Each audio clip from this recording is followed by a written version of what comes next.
दोस्तों, स्वागत है आप सभी का आपके अपने YouTube channel GK search engine पर। तो दोस्तों, आज के इस वीडियो में हम बात करेंगे राजस्थान नगर पालिका अधिनियम 2009 से संबंधित 10 महत्वपूर्ण क्वेश्चन की। तो पूरा वीडियो बहुत ध्यान से देखना। वीडियो की जो PDF फाइल है वो आप वीडियो के डिस्क्रिप्शन बॉक्स से डाउनलोड कर सकते हैं, जहाँ पर आपको टेलीग्राम चैनल का लिंक दिया हुआ मिलेगा। तो चलिए स्टार्ट करते हैं।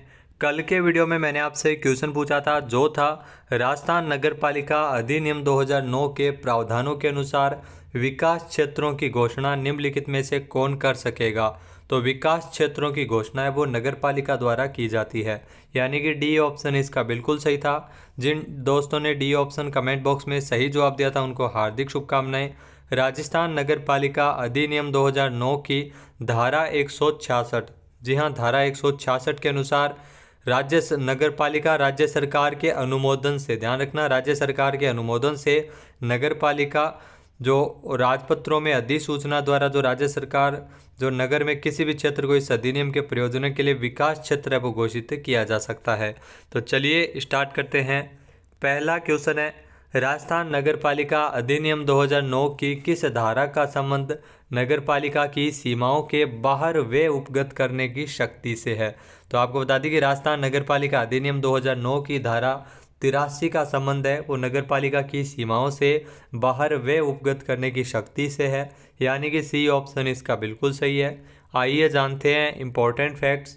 तो राजस्थान नगर पालिका अधिनियम 2009 की धारा 83 के अनुसार इस अधिनियम के प्रयोजनों को कार्यान्वित करने के लिए नगर पालिका राज्य सरकार के अनुमोदन से नगर पालिक क्षेत्र की सीमाओं के बाहर नगर पालिका के मुख्य कृत्यों से संबंधित भौतिक आस्तियों का सर्जन करते हुए और उनके रखरखाव के लिए ऐसे नगर पालिका क्षेत्र की सीमाओं के बाहर वे उपगत किया जाना प्राधिकृत कर सकेगी। तो धारा 83 के अंतर्गत दिया गया है।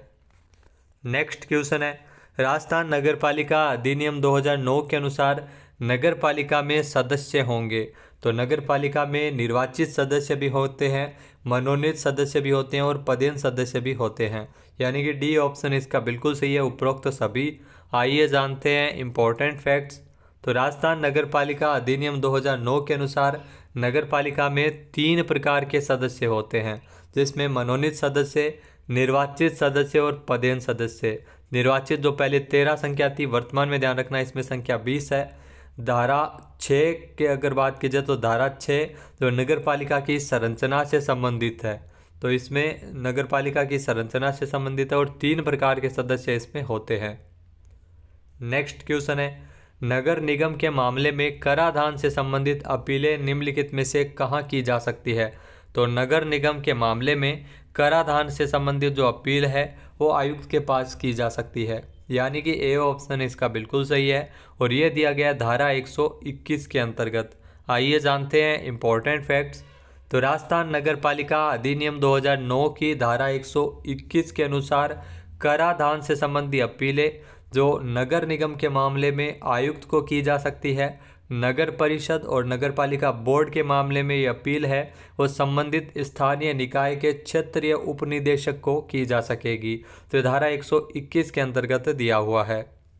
नेक्स्ट है, आपात की दशा में निम्नलिखित में से कौन नगर पालिका के किसी संकर्म के निष्पादन या किसी कार्य के किए जाने को लेकर व्यवस्था करेगा। तो आपात के काल के अंतर्गत अगर बात की जाए तो इसमें जिला मजिस्ट्रेट है वो इसकी व्यवस्था करेगा, यानी कि बी ऑप्शन इसका बिल्कुल सही है। आइए जानते हैं इम्पोर्टेंट फैक्ट्स। तो राजस्थान नगर पालिका अधिनियम 2009 की धारा 313, ध्यान रखना, धारा 313 के अनुसार आपात की दशा में जिला मजिस्ट्रेट किसी संकर्म के निष्पादन या किसी कार्य को किए जाने को लेकर व्यवस्था कर सकेगा, जिसे निष्पादित करने या किए जाने के लिए नगर पालिका सशक्त हो, जिसका तुरंत निष्पादन या किया जाना उसकी राय में जनता के स्वास्थ्य या सुरक्षा के लिए अति आवश्यक हो। तो ये धारा 313 के अंतर्गत दिया गया है। नेक्स्ट है, नगर पालिका बोर्ड का उपाध्यक्ष क्या कहलाता है। नगर पालिका बोर्ड का जो उपाध्यक्ष है तो उपाध्यक्ष ही कहलाता है, यानी कि सी ऑप्शन इसका बिल्कुल सही है। यहाँ नगर पालिका बोर्ड में अध्यक्ष और उपाध्यक्ष 2 होते हैं। नगर निगम में मामला अलग होता है, नगर निगम में महापौर उप महापौर होता है और नगर परिषद में सभापति और उप सभापति होता है। आइए जानते हैं इम्पोर्टेंट फैक्ट्स।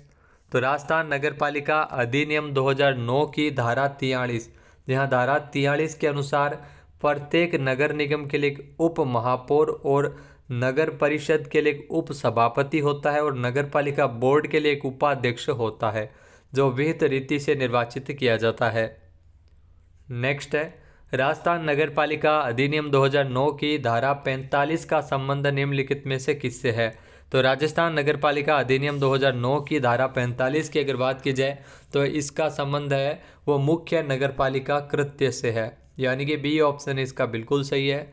यह मुख्य नगरपालिका कृत्य से है धारा 45 का संबंध। वहीं अन्य नगरपालिका कृत्य की अगर बात की जाए तो धारा 46 के अंतर्गत दिया गया है। जो अध्यक्ष और उपाध्यक्ष कृत्यों का वर्णन धारा 48 में किया गया है। सरकार द्वारा समुन्निदेशित कृत्य है वो दिए गए हैं धारा 47 में। आइए जानते हैं इम्पोर्टेंट फैक्ट्स।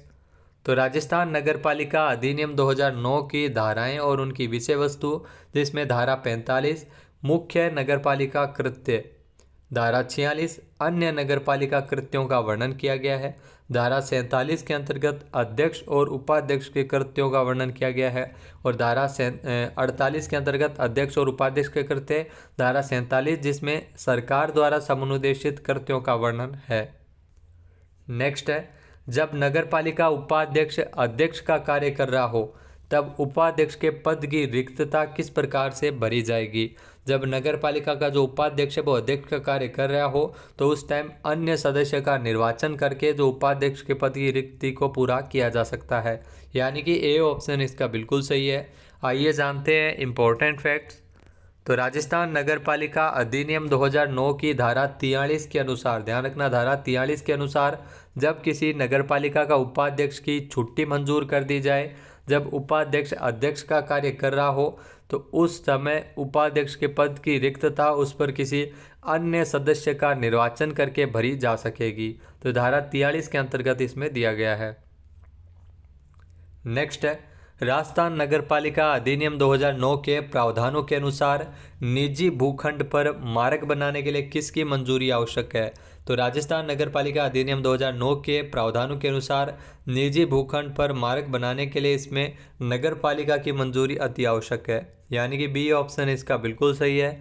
आइए जानते हैं इम्पोर्टेंट फैक्ट्स।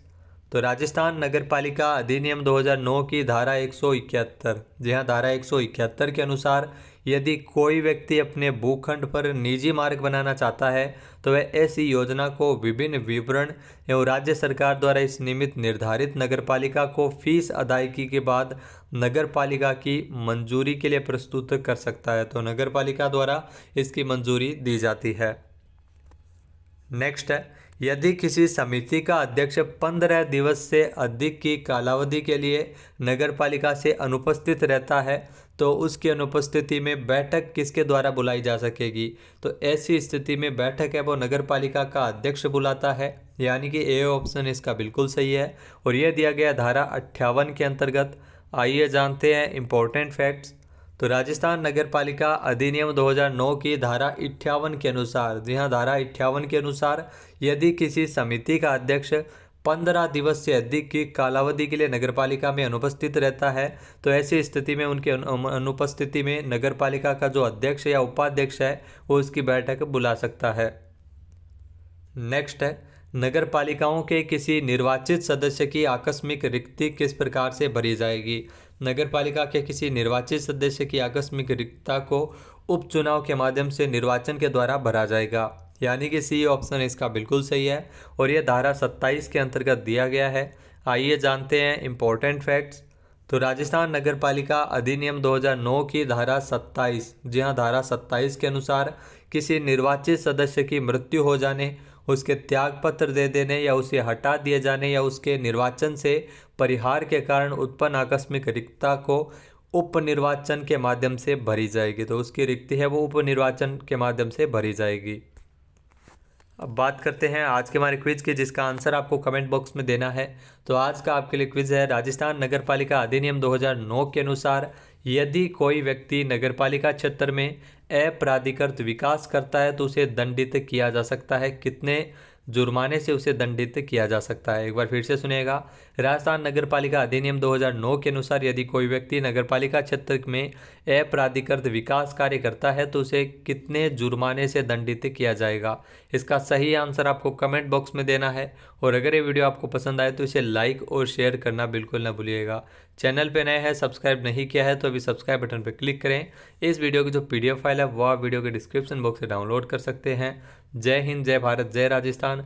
और इसके अलावा दोस्तों, अगर आपको राजस्थान करंट अफेयर्स जो EO से स्पेशल राजस्थान करंट अफेयर्स जो 8 महत्वपूर्ण योजनाएं, 200 से ज़्यादा ROEO के जो हमने प्रश्नोत्तरी तैयार किए वो एक साथ आपको अगर चाहिए तो डिस्क्रिप्शन बॉक्स में पूरा उसका डिटेल दिया गया, आप व्हाट्सएप के संपर्क करके ले सकते हैं, जिसमें आपको साल 2022 का करंट अफेयर राजस्थान का पूरा मिलेगा। जनवरी से लेकर मार्च तक का जो राजस्थान करंट अफेयर्स है वो भी आपको पूरा मिलेगा। इसके अलावा महत्वपूर्ण योजनाएं, बजट, आर्थिक समीक्षा, उसकी एक राजस्थान विशेषांक करके PDF तैयार किया गया है, जिसमें आपको सारी चीज़ें एक साथ मिल जाएगी।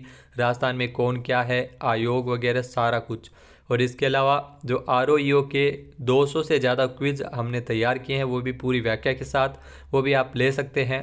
8 जो शहरी क्षेत्र की योजनाएं हैं जो ROEO एग्ज़ाम के लिए महत्वपूर्ण है, उनकी भी स्पेशल PDF तैयार की है पूरी डिटेल के साथ, तो उसको भी आप ले सकते हैं। जय हिंद, जय भारत, जय राजस्थान।